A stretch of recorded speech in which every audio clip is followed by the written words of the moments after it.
Welcome to the meeting room at Global TV Talk Show, a broadcast service of globalbusinessnews.net. Now, here's your host, Ed Cohen.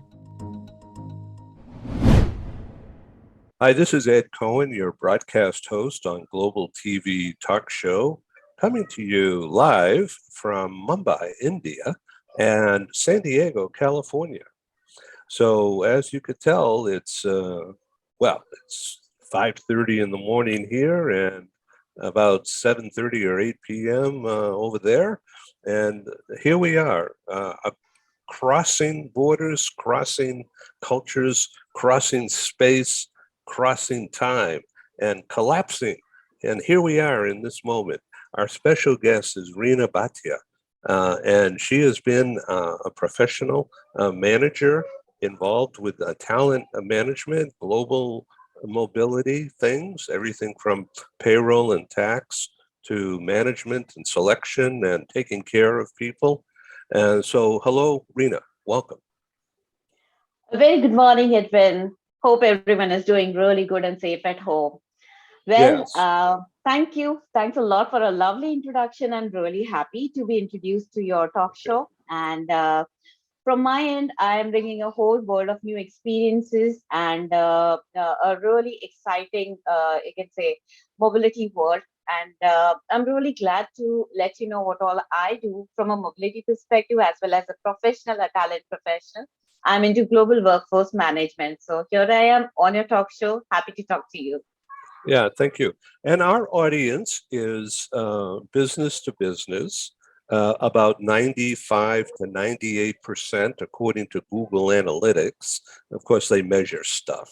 And so we have to either take it or leave it, but that's the source for all the measurements connected with the TV talk show. So Google Analytics has been measuring our audience since we launched our website, globalbusinessnews.net, in 2003.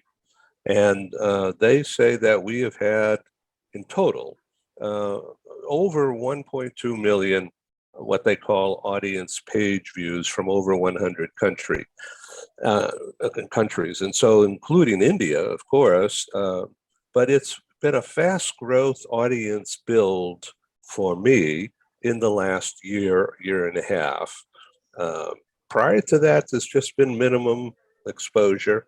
But in the last year and a half or so, I think with people spending more time in front of the screen and getting used to Zoom, our audience numbers have skyrocketed throughout India.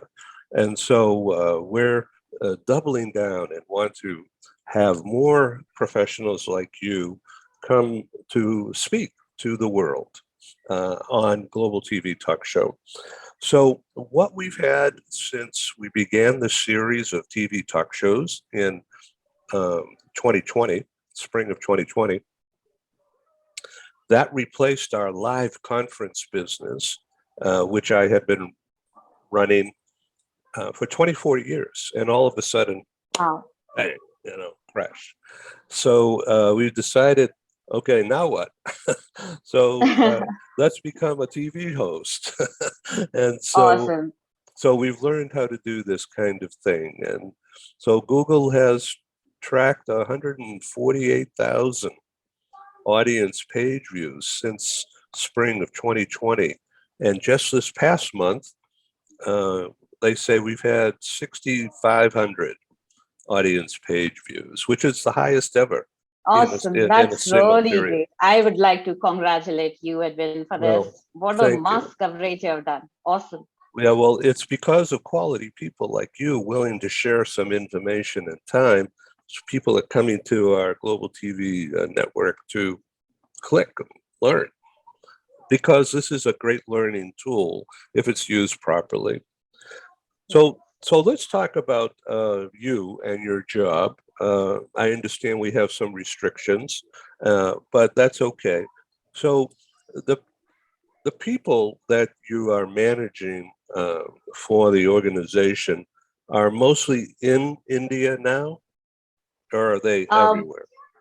They are actually in India as well as everywhere. So we have a good number of travelers across the globe, as well as people coming inbound into India. So these are majorly catering to my kind of, you can say, job, wherein I manage their end-to-end relocations, their assignments, their assignment packages, their safe travels nowadays, of course, which has now become a necessity. So it's specially taken care on a people connect kind of, you can say, motive that we are very much focusing on. So it's like we care for people a lot, and we keep that on priority and help them do their deliverables in different pockets of the world. So that's what I'm majorly looking after. Yeah, so that's you really got your hands full. So you're doing all of that by Zoom, I guess, right? Or Google Meets. Yes. Yeah. Yes, that's majorly on the screens. We are almost like now the whole world has changed. It's become a virtual world altogether, and I'm really happy to even announce that I have somewhere pioneered into establishing a virtual mobility framework. Not only like from organization perspective, but I have deeply dived into in order to bring it happen, make it happen, and to ensure the business continuity. So this is something that has now become a need of the hour, and it's been adopted by a majority of the major companies in the world, and it's everything happening virtually. So now we are completely on the screen. Here we are. So let me ask you a couple of questions about the work being performed today. People working from home, or for the most part, right? Are Right, right. Yeah, yeah. So that will change, but not for a while. I think slowly, when people feel that things are clean and safe, uh, then they'll be willing to come together. Uh, Yeah. I hope so soon. So let's talk about the compensation of people working from not in the office, but from somewhere. Has the compensation issue come up? Has it changed at all? Or are you just trying to keep things stable? I would like to say from, you can say my perspective, like an individual perspective, or I would like to present to the larger audiences, like from a compensation perspective, yes, there's a major shift. The demand and the expectations of the professionals has also been like very different, has been completely a shift curve, and even what is the offering from the organization is also changed. So somewhere we are trying to balance, and we are coming up, we are evolving with a lot of structures wherein we can accommodate the expectations of the professionals who are preferring to work from home, as well as like work from globally. It is like a we can say overseas remote working, which is right now very much popular. People are going on a digital nomad visa. There are people who are willing to work from different pockets of the world amid the COVID situation. And it's one way is becoming a trend nowadays. It's a cue that the people want to follow. And keeping all these in mind, you can say we as global mobility experts are expected now to be up to our mark, and also scale up the expectations and lay down some kind of a balance that what is the company's expectations and company offering, and accordingly leverage it to the expectations of the practitioners. So we are somewhere trying to balance these things. And of course, work from home has brought new challenges for people. So whatever the benefits were offered to these people earlier when they were actually working out of the office premises, now because of work from home, there will be a child crash required, there will be caretakers required, there will be a lot of other things, like you can say small satellite, you can say offices where people can meet, they can actually discuss if it is required in person client meet or something. So those kind of funding is required. So we are trying to establish this kind and do a lot of learning and evolve these kind of packages. So it's like not a uniform package or a cookie cutter which is available for everybody. It will be depending on what kind of people fall into what kind of a bracket, and what kind of you can say preferences they have to either work from home or a hybrid model or completely from office. That is all depending on those kind of parameters. So it's a challenge for all the talent management people, and at the same time it is a new learning also that is thrown onto our tables. So about demographics in the workforce, Gen Z, in other words, kids just Yeah. recently getting out of college. Uh, so they're under 30. Let's just say Right. that. So I remember when I was that age, but it's very different now because they have uh, high education status and Right. very tech. Very, very tech. They're like used to it. You know, they grew up doing this. So, Right.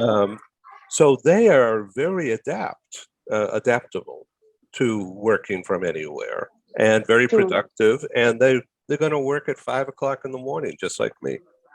Yeah. Well, this is a really interesting, you can say, topic of my interest as well.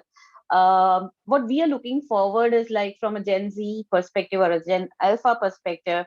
I totally agree with you, and this is something that you can say the organizations have to be very well prepared of. The Gen Z and Gen Alpha are not the simple people who will settle down in any kind of job for longer time or longer duration. They are the people who are like would love to work on multiple assignments, and that too on clock timings, that this is my timing, this is I'm allocated to this organization, this much hours for this organization, and I should be paid on my demand. So this is something which is a, we can say, a new world that is we are expecting, and accordingly it will be regulations of different countries will have to open up their borders. It will be a borderless world. Sitting here in India, I should be able to work for employer there in UK, an employer there in Europe, or you can say in Luxembourg. So it should be a free world. That is what is a Gen Z or an Alpha is expecting. So that kind of borderless world is something that we have to be having a mental preparation to, and also the organizations will have to be decked up for the same. So this is my purview about it. Yeah, so the compensation though would be interesting. Would those people be like independent contractors or just Yeah. their own businesses? Just it's almost like contract work. So I feel that the world will be getting divided into two. One is those people who are very much enthusiastic into an entrepreneur kind of, you can say, bucket. These people will be having their own innovations and their own prices that they will demand from the industry. And the next people, next crowd of the, you can say, whole Gen Z and Gen Alpha, these people will be completely depending on the, you can say, hourly rate, and they will be working on multiple contracts, individual contractors, and they will not hold on to one job. So forget about the brands and everything. It will all get dissolved. People will just be expecting themselves to be paid for the hours that they dedicate as specialists for those particular hours or those particular days for the particular organization. So at one time, they may be working for multiple organizations as well. So a dual employment, or moreover, like you can say, we're working for multiple employers, it will be a common factor in near future. So we have to get that kind of a preparedness. So you're in a large organization, a financial organization, but many of your clients are not. They're in different kinds of businesses, and so it calls to my mind when I was a lot younger. I worked for a time in the Hollywood, Huh. in the cinema business, not as an actor. No, I wasn't an actor, but I was involved in marketing for a movie company as a young man. And the company at the time had people like Bollywood producers who would hire a cameraman, would hire a script writer, would hire a designer, would hire whatever, actors.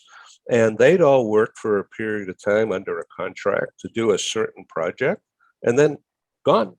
They may come back Yeah. and work again, but they're going to go for another gig somewhere. Right. And they're very It's well like paid. locking the shop. Yeah, it's like delivering, then locking the shop and moving to the next shop. That's how it is, and that will be the kind of world that I envisage, right? From this kind of a stage of experiences from the COVID, all my learnings from the COVID pandemic, and there are people who are now. It is like an unstable, a phase of instability in the whole industry, as well as in the regulatories of different countries. There are countries who are having dual appetite to absorb new talent, absorb new ways of doing work.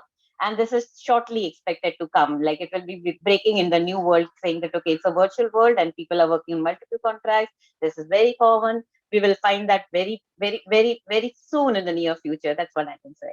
So in the new, this is like a new industrial revolution thing. So what it calls to my mind is that the young people, again, the Gen Z people, they're going to be in charge pretty quick of managing like people, Yeah. the same kinds of people who are doing gig work, because they Yeah. can relate right away to these other people who are very highly skilled in very specific things, and they're going to get well paid for it, and then they're gone. Absolutely. Now they Yes. may come back, but it's really going to change things around, not just in the entertainment business, but in any kind of business.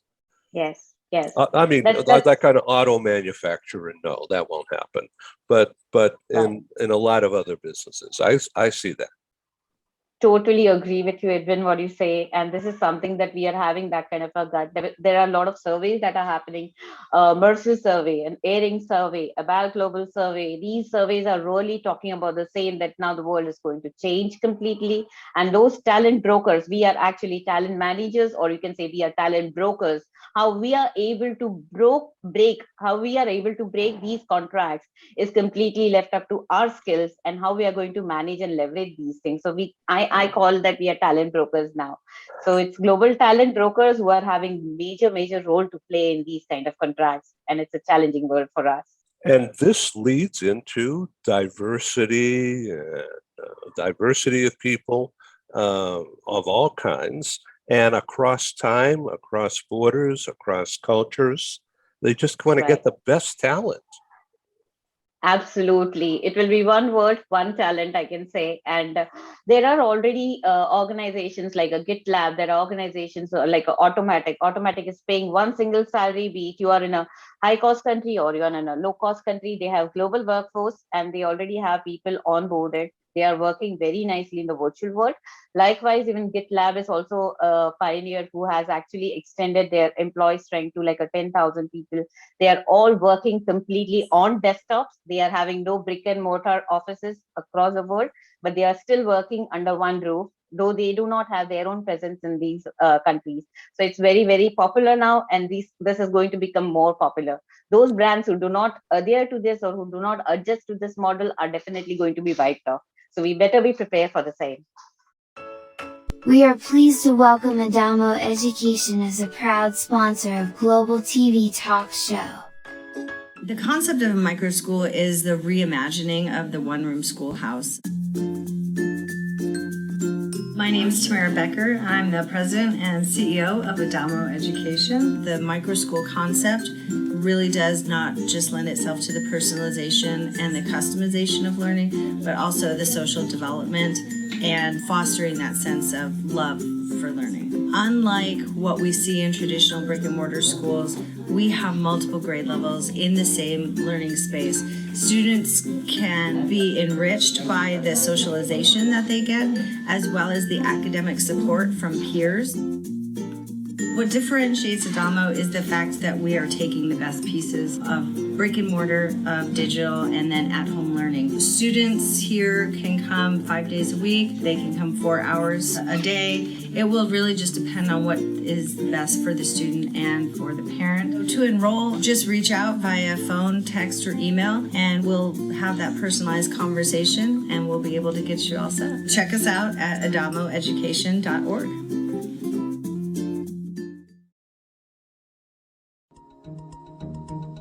Hi, this is Ed, and I thank you for tuning in to Global TV Talk Show, a unit on globalbusinessnews.net.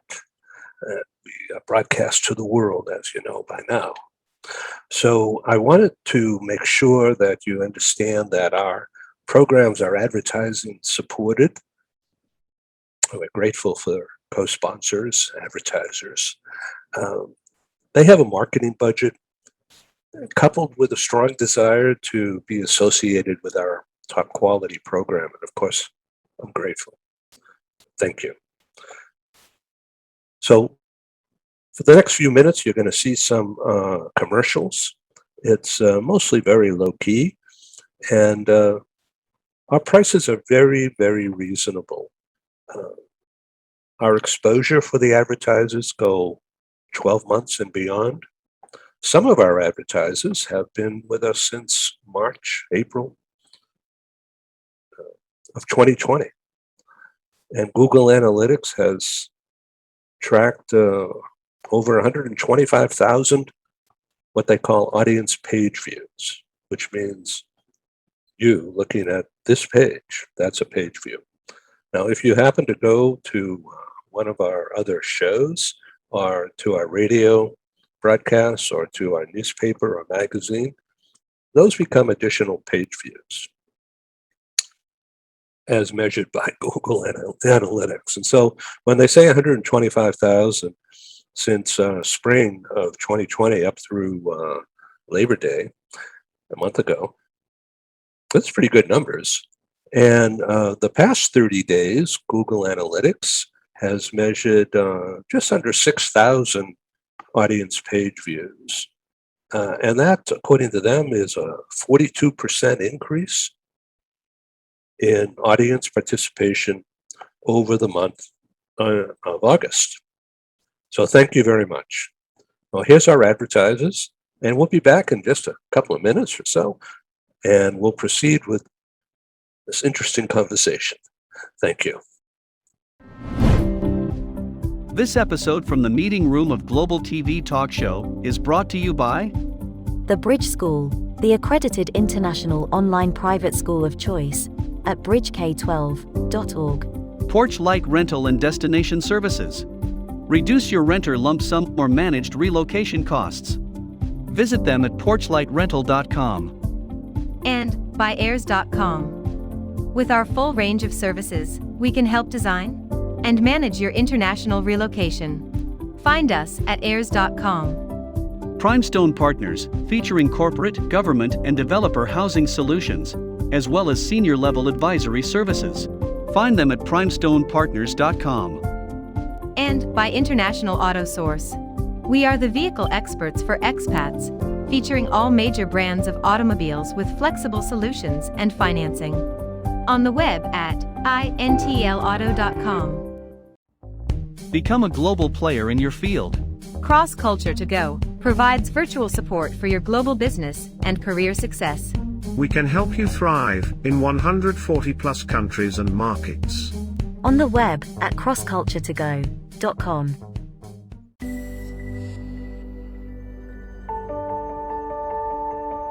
Something that's really neat is that the Bridge School partners with various organizations to provide learning for their students.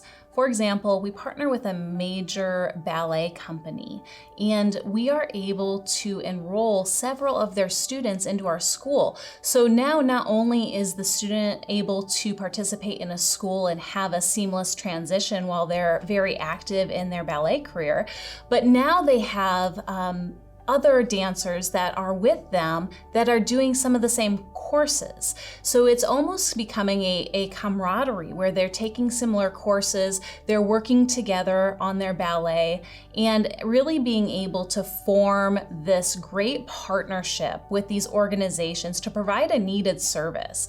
A lot of times there are student athletes who will spend hours and hours at the gym or at the basketball courts, wherever it is. And if they're attending a traditional school, they're in school from 8 to 3. They get a quick snack, and then they're at the gym for 3 to 4 hours in the evening. Coming to us and having that partnership, they're able to break that up throughout the day. They can have a morning practice, get some schooling in, have an afternoon practice, finish their schooling in the evening. So there's that flexibility. And additionally, if there are tournaments or performances, it's fantastic because if there's a week where they have shows straight through, they can take that week off of learning and then pick back up when they're done. So it offers this great flexibility. And for the program owners of these sports leagues, it is a win-win situation for them because they see this need. They see this need that their students need to make sure that they are obtaining the grades necessary to be successful adults in our country and in other countries. But it provides them an environment where they can be successful at both.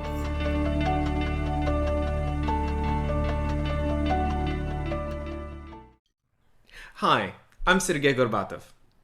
I'm Angela Lane. Together we are researchers, writers and practitioners in the field of human resources. And we've also been multi-country, multi-assignment career expats. We owe our professional development and growth to a very large extent to the international assignment opportunities that we have had. But in a world where distributed work may become the norm, we also want to understand what will happen to the nature, duration, and purpose of international assignments. Together with our colleague, Julian Dalzell from the University of South Carolina, we're undertaking a study on the future of expatriation. And we'd value your contribution. You can participate in this important study by completing a simple 10-minute questionnaire. Access the questionnaire by typing in your browser tinyurl.com/expert study. That's tinyurl.com/expert study. You can also find the link here on Ed's website next to this video. Thank you for joining us in this study. In return for your contribution, we'll provide you with a copy of our research. And of course, you'll be invited to an exclusive webinar hosted by Ed, where we will share our findings right here on Global Business News. And so please go to tinyurl.com/expat study. Take the survey so that we can better understand the future of expatriation. Let's talk about something else for a second, but it's related. Microsoft spending a lot of money to buy a game company, Blizzard, Yeah. Activision, and somebody else has just bought Zynga, Right. another gamer, and so and these aren't people my age; they're a lot younger, and so that's exactly what's going to happen. But they're like way out in front. Microsoft is because they have all the money in the world, so they can do it. Right. But with you and your business of tax and compliance, there's a whole new set of rules then, isn't there? Of course, there are a new whole set. It's actually a need of the hour that we need to go back. Each and every country regulations will have to go back and look at their regulations, their tax regulations, their compliances, their immigration rules. They will have to revamp this in such a way that this will be accommodated to the changing world now. So somewhere those countries who are taking it ahead and who are accepting a borderless world or a virtual world will be definitely gaining in this whole race. But those countries who are not accepting and having those kind of rigidities, then the people will definitely make it a point that they make these governments accept those rigidity, this kind of expectations. And if not, then they will be lagging in behind. Yeah, interesting, isn't it? Okay, so now you have a team of people that support you, or that you support them. Right. So is this mobility people as well as talent people, as well as legal and whatever? Right. I do have these, and actually they are those separate pockets, but then too they're completely knitted together, and we work together because all these parameters are really important for each and every assignment to be successful. Every move is completely diagnosed or assessed from all these angles, and we get a advice for all those kind of movements happening in which country, what is the regulation, how many days person can stay there, what is the visa regulation, what is the expectations from a COVID perspective, what are quarantine rules, and now a lot of things, what are the kind of tests required. All these things, all these factors are netted together, and then we allow a person to travel. So that is the kind of fineness that we do in our work.